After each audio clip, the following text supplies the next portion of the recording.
Então, no geral, o processo científico, ele geralmente tem uma observação, e essa observação aqui, ela não necessariamente não precisa ser uma observação da natureza, que é o que o Bayesianismo faz. Você observa a natureza e tenta já tirar hipóteses ou conclusões válidas a partir daquilo. Na observação, até na parte de Karl Popper, você também tem a observação no início. Só que a observação dele é você identificar problemas na literatura, observar problemas, observar lacunas que existem no conhecimento hoje em dia, e a partir dessa observação, você tentar pegar um conjunto de perguntas associadas a esse problema, falsear algumas e deixar qual é a mais relevante ou qual que responde esse problema e essa pergunta da melhor forma possível. E aí você tem, a partir da observação da literatura, você pode fazer perguntas sobre esses problemas. Essas perguntas, você tem hipóteses associadas, que seriam teses para as suas perguntas. Você pode testar essas hipóteses a partir de experimento. Depois que você coletou com os experimentos para achar o resultado, para testar essas hipóteses, você vai fazer uma análise estatística, que aqui você vê que a estatística ela se relaciona aqui, mas você vai ver que ela está em todo esse processo.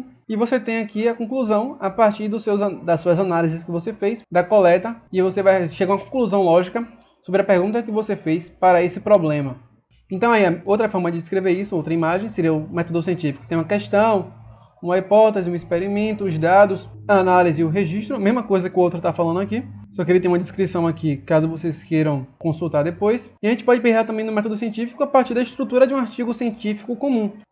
Você tem o abstract, que seria o resumo, a introdução, os métodos, os resultados, a discussão e as referências. Então, nós temos essa forma de organizar. E aí você vê, por exemplo, a questão e as hipóteses estão na introdução, o experimento e os dados coletados nos métodos, as análises nos resultados, e a discussão e o registro. E aí a conclusão dessa discussão, desse resultado, está na discussão. Então, olhando para cada uma dessas partes do artigo científico e verificando o que tem em cada uma delas, a gente pode chegar que, por exemplo, na introdução, a gente contextualiza o trabalho, para dizer de onde surgiu esse trabalho, por que eu estou fazendo essa pergunta, qual problema você identificou na literatura, o que é que os artigos antes dele falam isso, você identificou o problema também, identificou a pergunta que deriva desse problema, e você tem uma pergunta, e você tem uma hipótese que seria a variável teórica, seria uma tese para a sua pergunta. E aqui, essa parte em negrito aqui são as partes que diretamente têm estatística, porque a gente vai falar disso mais na frente. Nos métodos, todas as partes aqui têm alguma relação com estatística, tá todas em negrito. Que você tem as variáveis operacionais. O delineamento amostral, que você tem que pensar em independência de réplicas, variável de confusão, randomização, experimentos manipulativos ou mensurativos, in situ ou ex situ. E você pode pensar também na análise que você vai fazer já nos métodos.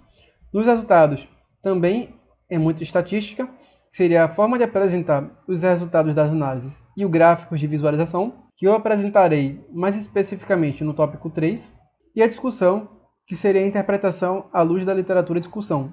Não vou falar muito de estatística na discussão, mas, no geral, o artigo científico ele se baseia nisso, e cada informação desse método científico é apresentado dessa forma em cada um desses componentes.